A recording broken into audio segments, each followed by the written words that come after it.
Capítulo 7. A disciplina da solitude. Aquieta-te em solitude e encontrarás o Senhor em ti mesmo. Teresa de Ávila. Jesus chama-nos da solidão para a solitude. O medo de ficarem sozinhas petrifica as pessoas. Uma criança que muda para uma nova vizinhança diz em soluços à sua mãe: "Ninguém brinca comigo." Uma caloura na faculdade suspira pelos dias de ginásio quando era o centro da atenção. Agora sou uma figura apagada, um executivo abatido em seu escritório poderoso, não obstante sozinho. Uma senhora idosa residente em um lar de velhinhos, aguardando a hora de ir para o lar. Nosso medo de ficar sozinhos impulsiona-nos para o barulho e para as multidões. Conservamos uma constante torrente de palavras, mesmo que sejam ocas. Compramos rádios que prendemos aos nossos pulsos ou ajustamos os nossos ouvidos de sorte que, se não houver ninguém por perto, pelo menos não estamos condenados ao silêncio. T.S. Eliot analisou muito bem nossa cultura quando disse: "Onde deve ser encontrado o mundo em que ressoará a palavra? Aqui não, pois não há silêncio suficiente." Mas a solidão ou o barulho não são nossas únicas alternativas. Podemos cultivar uma solitude em silêncios interiores, que nos livram da solidão e do medo. Solidão é vazio interior. Solitude é realização interior. Solitude não é, antes de tudo, um lugar, mas um estado da mente e do coração.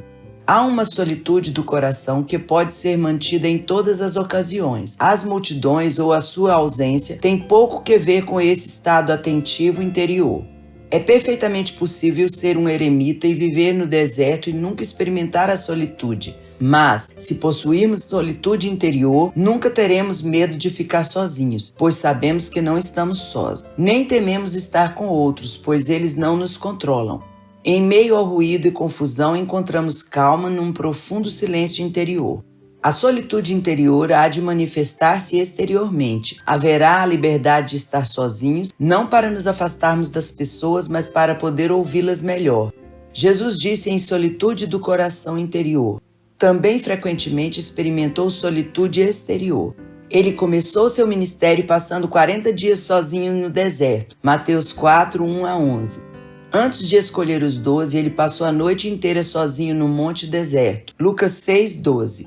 Quando recebeu a notícia da morte de João Batista, Jesus retirou-se dali num barco para um lugar deserto à parte. Mateus 14:13. Após a alimentação miraculosa dos 5.000, Jesus mandou que os discípulos partissem, então ele despediu as multidões e subiu ao monte a fim de orar sozinho. Mateus 14:23. Após uma longa noite de trabalho, tendo se levantado alta madrugada, saiu, foi para um lugar deserto e ali orava. Marcos 1:35. Quando os 12 retornaram de uma missão de pregação e curas, Jesus os instruiu: "Vinde repousar um pouco à parte." Marcos 6:31. Depois da cura de um leproso, Jesus se retirava para lugares solitários e orava. Lucas 5:16. Com 3 discípulos, ele buscou o silêncio de um monte solitário como palco para a transfiguração. Mateus 17, 1-9. Enquanto se preparava para sua mais sublime e mais santa obra, Jesus buscou a solitude do jardim do Getsêmani. Mateus 26, 36-46.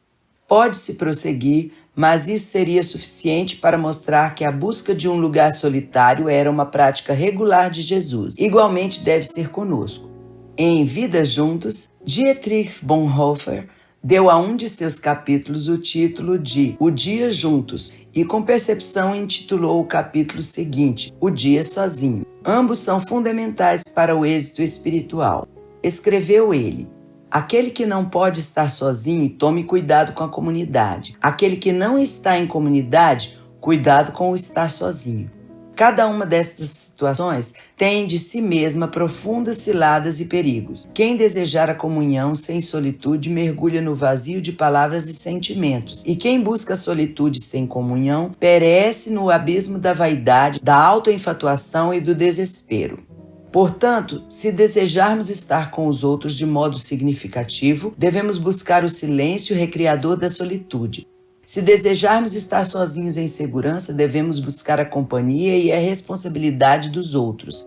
Se desejarmos viver em obediência, devemos cultivar a ambos. Solitude e silêncio. Sem silêncio não há solitude. Muito embora o silêncio às vezes envolva a ausência de linguagem, ele sempre envolve o ato de ouvir. O simples refrear-se de conversar, sem o coração atento à voz de Deus, não é silêncio. Devemos entender a ligação que há entre solitude interior e silêncio interior. Os dois são inseparáveis. Todos os mestres da vida interior falam dos dois de um só fôlego. Por exemplo, a Imitação de Cristo, que tem sido a obra-prima incontestável da literatura devocional durante 5 séculos, tem uma seção intitulada Do Amor, da Solidão e do Silêncio. Dietrich Bonhoeffer faz dos dois um todo inseparável em Vidas Juntas, como o faz Thomas Merton em Pensamentos e Solitude. Com efeito, lutamos por algum tempo tentando resolver se daríamos a este capítulo o título de Disciplina da Solitude ou Disciplina do Silêncio. Tão estreitamente ligados são os dois em toda a importante literatura devocional. Devemos, pois, necessariamente entender e experimentar o poder transformador do silêncio se desejamos conhecer a solitude. Diz o antigo provérbio: o homem que abre a boca fecha os olhos. A finalidade do silêncio e da solitude é poder ver e ouvir. O controle e não a ausência de ruídos é a chave do silêncio. Tiago compreendeu claramente que a pessoa capaz de controlar a língua é perfeita. Tiago 3, 1-12. Sob a disciplina do silêncio e da solitude, aprendemos quando falar e quando refrear-nos de falar. A pessoa que considera as disciplinas como leis sempre transformará o silêncio em algo absurdo. Não falarei durante os próximos 40 dias. Esta é sempre uma grave tentação para o verdadeiro discípulo que deseja viver em silêncio e solitude. Thomas de Kempis escreveu: é mais fácil estar totalmente em silêncio do que falar com moderação. O sábio pregador de Eclesiastes disse que há tempo de estar calado e tempo de falar. Eclesiastes 3:7. O controle é a chave. As analogias que Tiago faz do leme e dos freios sugerem que a língua tanto guia como controla. Ela guia nosso curso de muitas formas. Se contamos uma mentira, somos levados a contar mais mentiras para encobrir a primeira. Logo, somos forçados a comportar-nos de modo a darmos crédito à mentira. Não admira que Tiago tenha dito: a língua é fogo. Tiago 3:6. A pessoa disciplinada é a que pode fazer o que precisa ser feito quando precisa ser feito. O que caracteriza uma equipe de basquetebol num campeonato é ser ela capaz de marcar pontos quando necessários.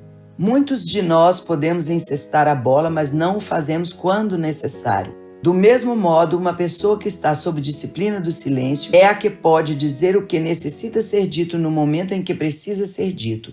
Como maçãs de ouro em salvas de prata, assim é a palavra dita a seu tempo. Provérbios 25:11. Se ficamos calados quando devíamos falar, não estamos vivendo na disciplina do silêncio. Se falamos quando devíamos estar calados, novamente erramos o alvo.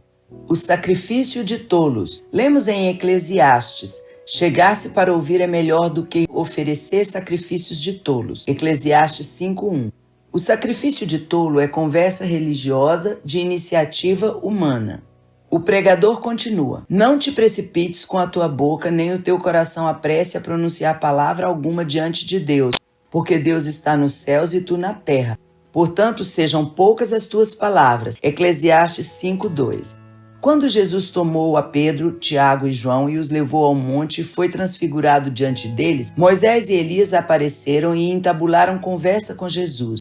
O texto grego prossegue: e respondendo Pedro disse-lhes: se queres, farei aqui 3 tendas. Mateus 7:14. Isso é tão expressivo. Não havia alguém falando com Pedro. Ele estava oferecendo o sacrifício de tolos. O diário de John Newman contém um comovente e terno relato da aprendizagem do controle da língua. Suas palavras são tão expressivas que é melhor citá-las aqui. Eu ia às reuniões num terrível estado mental e me esforçava por estar interiormente familiarizado com a linguagem do verdadeiro pastor. Um dia, encontrando-me sob forte operação do Espírito, levantei-me e disse algumas palavras numa reunião. Mas não me mantendo junto à abertura divina, falei mais do que era exigido de mim. Percebendo logo meu erro, fiquei com a mente aflita algumas semanas, sem nenhuma luz ou consolo, ao ponto mesmo de não encontrar satisfação em nada. Lembrava-me de Deus e ficava perturbado, e no auge de minha tristeza ele teve piedade de mim e enviou o Consolador. Então senti o perdão de minha ofensa. Minha mente ficou calma e tranquila. Senti-me verdadeiramente grato ao meu gracioso Redentor por suas misericórdias. Cerca de 6 meses após este incidente, sentindo aberta a fonte de amor divino e interesse por falar, proferi umas poucas palavras em uma reunião nas quais encontrei paz. Sendo assim humilhado e disciplinado sob a cruz, minha compreensão tornou-se mais fortalecida para distinguir o espírito puro que interiormente se move sobre o coração, que me ensinou a esperar em silêncio, às vezes durante muitas semanas, até que senti aquele fluxo que prepara a criatura para posicionar-se como uma trombeta, através da qual o Senhor fala ao seu rebanho. Que descrição do processo de aprendizado pelo qual se passa na disciplina do silêncio. De particular significado foi o aumento de sua capacidade, proveniente desta experiência de distinguir o espírito puro que interiormente se move sobre o coração. Um motivo de quase não aguentarmos permanecer em silêncio é que ele nos faz sentir tão desamparados. Estamos demais acostumados a depender das palavras para manobrar e controlar os outros. Se estivermos em silêncio, quem assumirá o controle? Deus fará isso, mas nunca deixaremos que Ele assuma o controle enquanto não confiarmos nele. O silêncio está intimamente relacionado com a confiança. A língua é nossa mais poderosa arma de manipulação. Uma frenética torrente de palavras flui de nós porque estamos num constante processo de ajustar nossa imagem pública. Tememos muito o que pensamos que as outras pessoas veem em nós, de modo que falamos a fim de corrigir o entendimento delas. Se fiz alguma coisa errada e descubro que você sabe disso, serei muito tentado a ajudá-lo a entender minha ação. O silêncio é uma das mais profundas disciplinas do espírito, simplesmente porque ela põe um paradeiro nisso. Um dos frutos do silêncio é a liberdade de deixar que nossa justificação fique inteiramente com Deus. Não temos necessidade de corrigir os outros. Há uma história de um monge medieval que estava sendo injustamente acusado de certos erros. Certo dia ele olhava pela janela e viu lá fora um cachorro a morder e rasgar um tapete que havia sido pendurado para secar.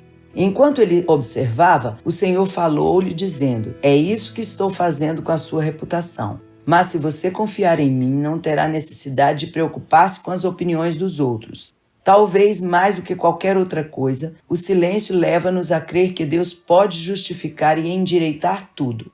George Fox falava com frequência do espírito de escravidão, Romanos 8,14, e de como o mundo jaz neste espírito. Frequentemente ele identificava o espírito de escravidão com o espírito de subserviência a outros seres humanos. Em seu diário, ele falava de ajudar as pessoas a escapar dos homens, afastá-las do espírito de escravidão à lei mediante outros seres humanos. O silêncio é o principal meio de conduzir-nos a esse livramento. A língua é um termômetro. Ela diz qual é a nossa temperatura espiritual. Ela é também um termostato, controla nossa temperatura espiritual. O controle da língua pode significar tudo. Temos nós sido libertados de modo que podemos controlar nossa língua? Bonhoeffer escreveu: "O silêncio verdadeiro, a verdadeira tranquilidade, o controle real da língua manifesta-se somente como a sóbria consequência da chama espiritual." Relata-se que Dominique fez uma visita a Francisco de Assis e durante todo o encontro nenhum deles proferiu uma única palavra. Somente quando tivermos aprendido a estar verdadeiramente calados é que estaremos capacitados para proferir a palavra necessária no momento oportuno. Catherine de Hacker-Doherty escreveu: "Tudo em mim é silente. Estou imersa no silêncio de Deus." É na solitude que chegamos a experimentar o silêncio de Deus e assim receber o silêncio interior que é o anseio de nosso coração. A noite escura da alma. Levar a sério a disciplina da solitude significará que em algum ponto ou pontos no curso da peregrinação entraremos no que São João da Cruz vividamente descreveu como a noite escura da alma. A noite escura, para a qual ele nos chama, não é algo mau ou destrutivo. Pelo contrário, é uma experiência a ser recebida com agrado, do mesmo modo que uma pessoa enferma receberia com agrado uma cirurgia que promete saúde e bem-estar. A finalidade da escuridão não é castigar-nos ou afligir-nos, é libertar-nos. que significa entrar na noite escura da alma? Pode ser um senso de aridez, de depressão, até mesmo o de sentir-se perdido. Ela nos despoja da dependência excessiva à vida emocional. A noção, tantas vezes ouvida hoje, de que tais experiências podem ser evitadas e que deveríamos viver em paz e conforto, alegria e celebração, só revela o fato de que muito da experiência contemporânea não passa de sentimentalismo superficial. A noite escura é um dos meios de Deus levar-nos à tranquilidade, à calma, de modo que Ele possa operar a transformação interior da alma. Como se expressa essa noite escura na vida diária? Quando se busca seriamente a solitude, geralmente há um fluxo de êxito inicial e então um desânimo inevitável, e com ele um desejo de abandonar por completo a busca. Os sentimentos vão-se embora e fica o senso de que não alcançamos Deus. São João da Cruz descreveu desse modo: a escuridão da alma mencionada aqui põe os apetites sensórios e espirituais a dormir, amortece-os e os priva da capacidade de encontrar prazer em qualquer coisa, ata a imaginação e impede-a de fazer qualquer bom trabalho discursivo. Ela faz cessar a memória, faz o intelecto tornar-se obscuro e incapaz de entender qualquer coisa, e daí leva a vontade também a tornar-se árida e contrita, e todas as faculdades vazias e inúteis. E acima de tudo isso, paira uma densa e cansativa nuvem que aflige a alma e a conserva afastada de Deus. Em seu poema Canções da Alma, São João da Cruz usou 2 vezes a frase: estando minha casa agora totalmente calada. Nessa expressiva linha, ele indicava a importância de silenciar todos os seus sentidos físicos, emocionais, psicológicos e mesmo espirituais. Toda distração do corpo, mente e espírito deve ser posta numa espécie de animação suspensa antes que possa ocorrer esta profunda obra de Deus na alma. O anestésico deve fazer efeito antes que se realize a cirurgia. Virá o silêncio, a paz, a tranquilidade interiores. Durante esse tempo de escuridão, a leitura da Bíblia, os sermões, o debate intelectual, tudo falhará em comover ou emocionar. Quando o amoroso Deus nos atrai para uma escura noite da alma, muitas vezes somos tentados a culpar todo mundo e todas as coisas por nosso entorpecimento interior e procuramos livrar-nos dela. O pregador é maçante, o cântico de hinos é tão fraco.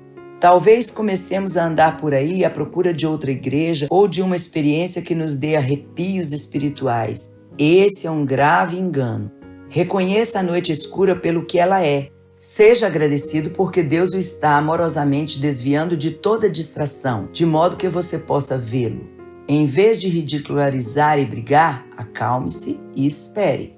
Não estou aqui a falar de entorpecimento espiritual que vem como resultado de pecado ou desobediência. Falo da pessoa que busca a Deus com afã e não abriga pecado conhecido em seu coração. Quem há entre vós que tema ao Senhor e ouça a voz de seu servo que andou em trevas sem nenhuma luz e ainda assim confiou em o nome do Senhor e se firmou sobre o seu Deus? Isaías 50:10. O ponto da passagem bíblica é que é perfeitamente possível temer, obedecer, confiar e firmar-se no Senhor e ainda andar em trevas sem nenhuma luz. A pessoa vive em obediência, mas entrou numa noite escura da alma. São João da Cruz disse que durante esta experiência há uma graciosa proteção contra vícios e um maravilhoso progresso nas coisas do reino de Deus. Se uma pessoa na hora dessas trevas observar bem de perto, verá com clareza quão poucos os apetites e as faculdades se distraem com coisas inúteis e prejudiciais. E como ela está segura de evitar vanglória, orgulho e presunção, alegria vazia e falsa e muitos outros males.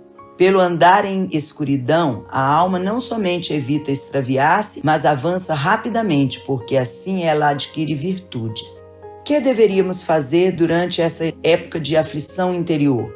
Primeiro, não leve em consideração o conselho de amigos bem-intencionados de livrar-se da situação. Eles não entendem o que está acontecendo. Nossa época é tão ignorante destas coisas que não lhe recomendo conversar sobre esses assuntos. Acima de tudo, não tente explicar nem justificar por que você parece estar aborrecido. Deus é seu justificador. Entregue seu caso a Ele. Se você pode realmente, retirar-se para um lugar deserto durante algum tempo, faça-o. Se não, cumpra suas tarefas diárias, mas esteja no deserto ou em casa, mantendo no coração um profundo interior e atencioso silêncio. E haja silêncio até que a obra da solitude se complete. Talvez São João da Cruz tenha estado a conduzir-nos a águas mais profundas do que cuidássemos ir. Por certo, ele não está falando de um reino que muitos de nós vemos apenas como um espelho obscuramente. Não obstante, não temos necessidade de censurar-nos por nossa timidez de escalar esses picos nevados da alma. Esses assuntos são mais bem tratados com cautela. Mas talvez ele tenha provocado dentro de nós uma atração por experiências mais elevadas, mais profundas, não importa quão leve o puxão. É como abrir levemente a porta de nossa vida a este reino. Isto é tudo o que Deus pede e tudo o que Ele necessita. Para concluir nossa viagem na noite escura da alma, ponderemos estas palavras poderosas de nosso mentor espiritual.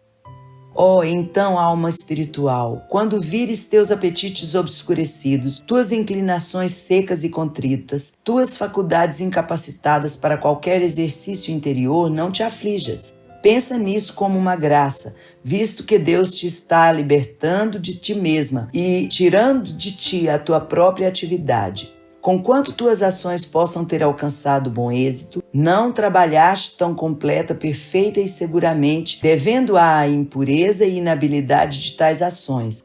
Como fazes agora que Deus te toma pela mão e te guia na escuridão, como se fosse cega, ao longo de um caminho e para um lugar que não conheces. Nunca terias tido êxito em alcançar este lugar, não importa quão bons sejam teus olhos e teus pés. Passos para a solitude.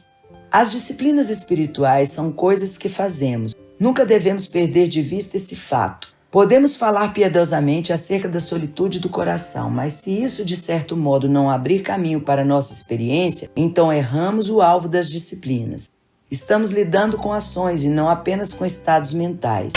Não é suficiente dizer, bem, muito certamente estou na posse da solitude e silêncio interiores. Não há nada que eu necessite fazer. Todos quantos chegaram aos silêncios vivos fizeram determinadas coisas, ordenaram suas vidas de uma forma especial, de modo que receberam a paz de Deus que excede todo o entendimento. Se desejamos ter êxito, devemos ir além do teorético para as situações da vida. Quais são alguns passos para a solitude? A primeira coisa que podemos fazer é tirar vantagem das pequenas solitudes que enchem nosso dia. Consideremos a solitude daqueles primeiros momentos matutinos na cama antes que a família desperte. Pense na solitude de uma xícara de café pela manhã antes de começar o trabalho do dia. Existe a solitude do para-choque de um carro junto ao para-choque de outro, durante a correria do tráfego, na hora de mais movimento. Pode haver poucos momentos de descanso e refrigério quando dobramos uma esquina e vemos uma flor ou uma árvore. Em vez da oração audível antes de uma refeição, considere convidar a todos para reunir-se em uns poucos momentos de silêncio. De quando em quando, dirigimos um carro lotado de crianças e adultos conversadores. Eu exclamava, vamos brincar de ficar silêncio e ver se ficamos absolutamente calados até chegarmos ao aeroporto, cerca de 5 minutos adiante. Funcionava. Encontre nova alegria e significado no pequeno trecho que vai do metrô ou do ponto de ônibus até sua casa. Saia um pouquinho antes de ir deitar-se e prove da noite silenciosa. Muitas vezes perdemos esses pequeninos lapsos de tempo. Que pena! Eles podem e deveriam ser redimidos. São momentos para silêncio interior, para reorientar nossas vidas como o ponteiro de uma bússola. São pequenos momentos que nos ajudam a estar genuinamente presentes onde estamos. Que mais podemos fazer? Podemos encontrar ou criar um lugar tranquilo para silêncio e solitude. Constantemente estão sendo construídas novas casas. Por que não insistir em que um pequeno santuário interior seja incluído nas plantas, um pequeno lugar onde um membro da família possa estar a sós e em silêncio? Que é que nos impede? Construímos esmeradas salas de estar e achamos que vale a pena a despesa. Se você já possui uma casa, considere murar uma pequena seção da garagem ou pátio. Se mora num apartamento, seja criativo e ache outros meios de permitir-se a solitude. Sei de uma família que tem uma cadeira especial. Sempre que uma pessoa se assenta nela, é como estar dizendo: por favor, não me amole, quero estar a sós. Encontre lugares fora de sua casa, um local num parque, o santuário de uma igreja, dessas que mantém abertas suas portas, mesmo um depósito em algum lugar. Um centro de retiro perto de nós construiu uma bonita cabana para uma pessoa, especificamente para meditação particular e solitude. Chama-se Lugar Tranquilo. As igrejas investem somas enormes de dinheiro em edifícios. Que tal construir um lugar onde alguém possa ir para estar a sós durante alguns dias? Catherine de Hack-Donhert foi a primeira no desenvolvimento das poustinias, palavra russa que significa deserto, na América do Norte. São lugares destinados especificamente para solitude e silêncio.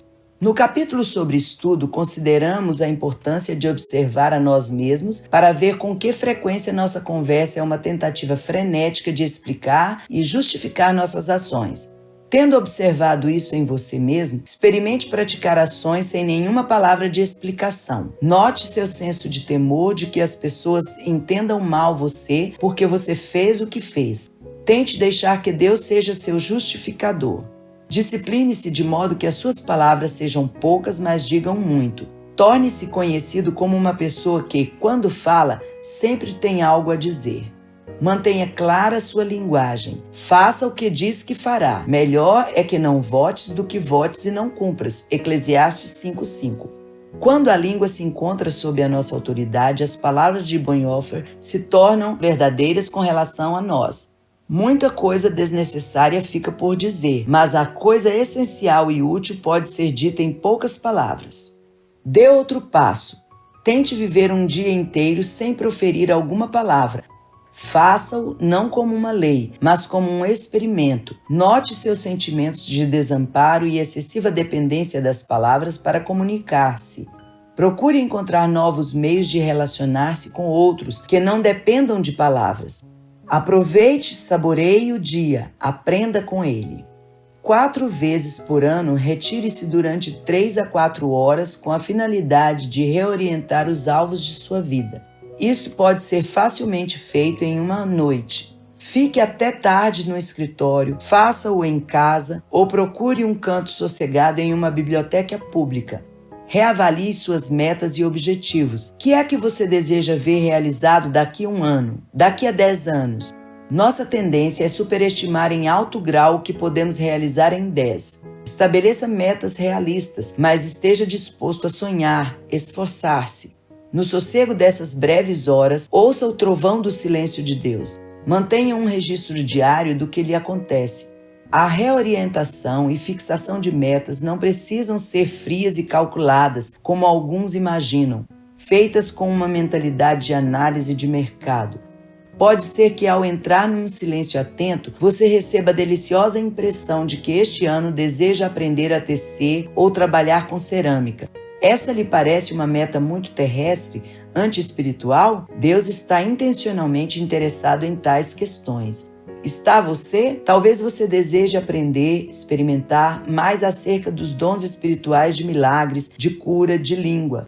Ou você pode fazer como um amigo que sei que está gastando longos períodos de tempo experimentando o dom de socorros, aprendendo a ser servo.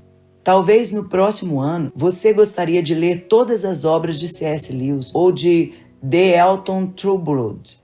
A escolha desses alvos soa-lhe como o jogo de manipulação de um vencedor? Claro que não. Não se trata de meramente estabelecer uma direção para a sua vida. Você está indo para algum lugar, por isso é muito melhor ter uma direção fixada pela comunhão com o centro divino. Na disciplina do estudo, examinamos a ideia de retiros de estudo de 2 ou 3 dias. Tais experiências, quando combinadas com uma imersão interior no silêncio de Deus, são enaltecidas. À semelhança de Jesus, devemos afastar-nos das pessoas de modo que possamos estar verdadeiramente presentes quando estivermos com elas. Faça um retiro uma vez por ano, sem outro propósito em mente que não a solitude. O fruto da solitude é aumento de sensibilidade e compaixão por outros. Surge uma nova liberdade para estar com as pessoas. Há uma nova atenção para com as suas mágoas. Thomas Merton observou: É na profunda solitude que encontro a afabilidade com a qual posso verdadeiramente amar a meus irmãos. Quanto mais solitário estou, tanto mais afeição sinto por eles. É pura afeição e cheia de reverência pela solitude dos outros. Solitude e silêncio ensinam-me a amar meus irmãos pelo que eles são e não pelo que dizem.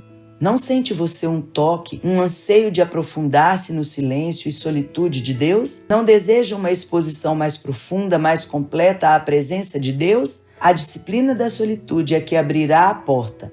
Você está convidado a vir e ouvir a voz de Deus em seu silêncio todo abrangente, maravilhoso, terrível, suave e amoroso.